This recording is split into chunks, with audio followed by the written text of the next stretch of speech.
to show you the Caron X Pantone yarn, and I'm going to show you how I deal with it, because if you've never used it before, just so you know, it comes in 5 mini skeins, and they are all separate and they all need to be wound. So first I take some scissors, and there's a little piece of yarn right at the bottom. I snip that, and that will release the first loop. So once you have that free, you can just pull that loop right out, and you will have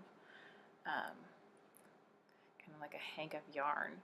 So at this point, you can roll it up into a ball, or in this case, I'm going to show you how I do it on my Swift and winder. So this is my Swift. This goes up and down. It's a Stanwood Swift. It clamps to the table down at the bottom, and then the bottom piece allows the Swift to open and close, so you can have tension on your yarn. So you'll loop it over, open it until it's got some tension there, and kind of go through and make sure it's as tight as you need it to be, and then you clamp it down. Next you will, I like to untie this particular yarn. Normally you could just snip that little piece right there with some scissors, but I found that this yarn frays a little bit as you use it, so I just found it was easier to untie them.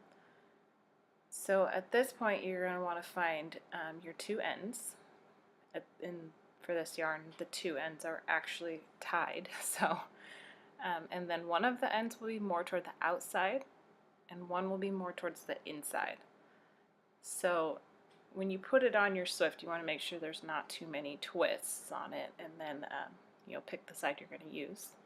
You want to pick the one that's on the outside. Okay, and this is your ball winder. This is also a Stanwood ball winder. There's a little eye back here, and that's where you're going to loop your yarn. I took it off so you could see it, but I just have it clamped down to my table.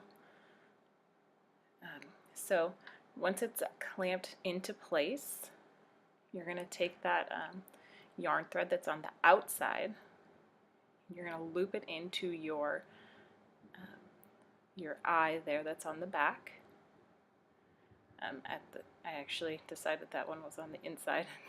Decided to switch at this point. So you're going to loop it through the eye, and then you're going to string it through your bobbin so it's right at the center. That allows you to have a nice center pull once your cake is wound. So then I'm going to take the first wind. I like to hold it in place to make sure that center pull doesn't come out, and then just start winding.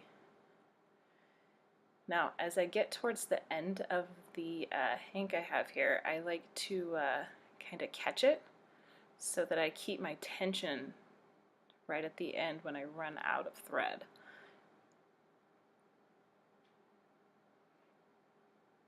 Now, at this point, I'll tuck in that loose end, and then I will grab the center of my bobbin and make sure I hold on to that center pull, and I'll just slide it off the top. And at this point, I will have a nice wound cake that's ready to use with the center pull. And I actually do this for all 5 colors. Makes it a little bit easier to use. Now, I believe on the Caron website it says that it takes 5 to 7 minutes to wind a ball, and these only take probably 30 seconds for each hank. So if you'd like to find out more about what I do, feel free to visit my website and blog at craftingforweeks.com.